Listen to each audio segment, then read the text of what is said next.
와, 이게 뭐 별것도 아닌데 왜 이렇게 비싸냐라고 이야기하고 한두 번 먹어보고 이거 맛 차이도 별로 없네. 근데 왜 비싸냐고 이런 이야기를 하거든요.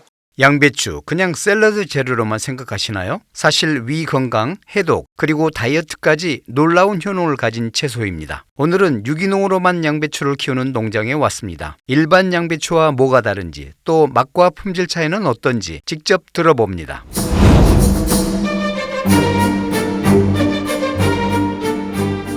전남 영광에서 유기농업을 하고 있는 최상군입니다. 친환경 유기농업은 83년부터 시작을 해가지고 한 40여 년 되고 있습니다. 유기농업은 힘들잖아요. 모두를 기피하고 하는데 제가 이제 전 품목을 유기 인증을 받아갖고 있기 때문에 유기농업을 할 수밖에 없고 또 힘들더라도 그렇게 해왔으니까 지금도 고집을 하고 있는데 어려움이 굉장히 많습니다. 유기농 양배추, 일반 양배추랑 어떤 점이 다른가요? 유기농 양배추가 훨씬 달고 고소하지요. 보관 기간도 길고 화학 비료를 사용 안 하기 때문에 그렇습니다. 근데 그게 참 어렵거든요. 가보지 않는 서울 남대문 문턱이 있는지 없는지, 박달나무인지 대추나무인지 이거는 소비자들이 드셔보셔야 돼요. 비교를 해봐야 되는데 뭐 한두 번 먹고는 이게 낫다 저게 낫다라는 것은 사실상 힘듭니다. 최소한 6개월 정도 드시게 되면은 어디 가서 드셔도 구분이 될 겁니다. 가격이 조금 높은 이유는 뭔가요? 소비자분들이 친환경 유기농을 하는 데를 보셔야만이 이해가 될 수 있을 겁니다. 풀을 4번, 5번 비워줬는데 이렇게 풀이 났다라고 이야기했는데 제초제 5만 원어치만 가지면은 깨끗하게 없을 수가 있거든요. 외국인 인부들도 12만 원에서 15만 원, 때로는 20만 원까지 가는데 외국인 인부 하루 임금비도 안 돼요, 사실상. 또 수량은 일반 양배추보다도 훨씬 적게 나옵니다. 저희들 입장에서는 직거래를 계속 못 하니까 유통 과정이 여러 단계 거치니까 비싸게 가는데 소비자하고 직거래 한다면 싸게 팔 수 있는데 그렇지 않습니까? 이 부분이 굉장히 많이 있습니다. 그런 부분들이.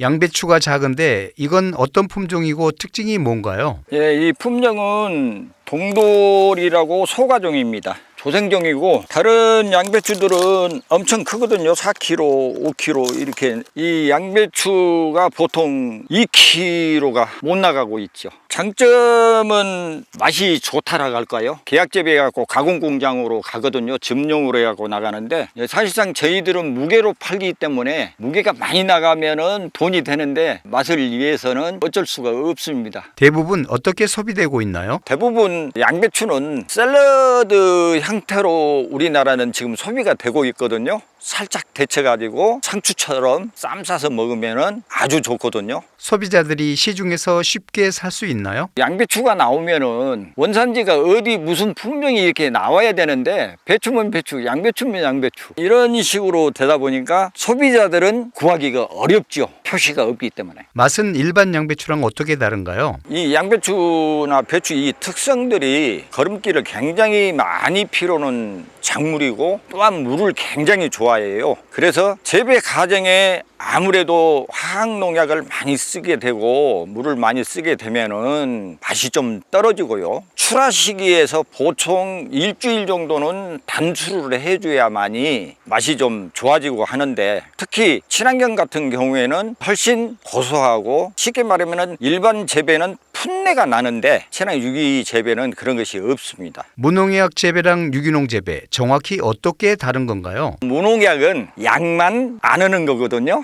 유기 재배하고 조건은 같은데 뭐냐면은 무농약은 화학 비료를 30%를 쓸 수가 있습니다. 작물이 잘 안 자라고 하면 화학 비료 주면은 따라잡을 수가 있어요. 그러나 우리 유기농은 그렇게 할 수가 없거든요. 유기농이 최상위 단계지요. 무농약하고 비교하면 유기재배하고는 뭐 한 3배, 4배 정도로 인증받으려면 더 어렵지요. 풀이 엄청나게 많은데요. 별도로 활용하시나요? 4번, 5번 비워줬는데 작물이 좀 덜 자라는 곳은 풀이 이렇게 몽땅 났고 안쪽에는 조금 잘 자라는 곳은 풀이 덜 났어요. 수확 시기가 한 일주일 정도 늦었는데 자라버리네요. 이렇게 풀이 많이 자라지만은요, 휴면기 땅이 놀고 있을 때는 풀을 갑니다. 풀을 키워가지고 토양 관리를 해주고 겨울 같은 경우에는 보리나 호밀 이것을 파종해가지고 땅에다 집어넣어주고 유기질 비료나 액비 써서 토양 관리를 하고 있습니다. 유기농으로 키울 때 가장 힘든 점은 뭔가요? 올해 지금 고온에다가 비가 이게 많이 오다 보니까 풀이 다 자라나 버렸어요. 제일 어려운 부분은 제초 부분입니다. 두 번째는 이제 토양 관리거든요. 화학 비료를 쓸 수가 없기 때문에 저 같은 경우에는 이렇게 풀을 길러서 쓰든가 아니면은 유기질 비료, 허가된 비료들을 이렇게 사용해야 되기 때문에 어려움이 많고, 병충해 부분은 제가 오랫동안 했기 때문에 그거는 별로 문제가 아닌 것 같아요. 이상기온 피해도 있으신가요? 이 채소 작물이 30도가 넘으면 재배가 힘듭니다. 고냉지 쪽에서도 배추들이 못 심게 되는 원인이 기후온난화 때문에 수량성도 줄여주고 벌레도 많고 재배하기도 더 힘들고 풀은 많이 나고 그렇죠. 간혹 양배추에 벌레가 있다는 후기도 있던데 왜 그런 건가요? 참 아이러니하네요. 왜 그러냐면은 원래 벌레가 있다 하면은 그만큼 농약이랄까 다른 것을 살포를 안 했다는 이런 이야기거든요. 근데 벌레가 제가 봤을 때는 두 가지로 생각해요. 첫 번째는 재배 과정에서 나오는 청벌레 계통, 두 번째는 유통 과정에서 배추가 부패가 되었을 때 나오는 벌레, 그렇게 생각을 되는데, 청벌레 같은 경우에는 우리 소비자분들이 이해를 해주셨으면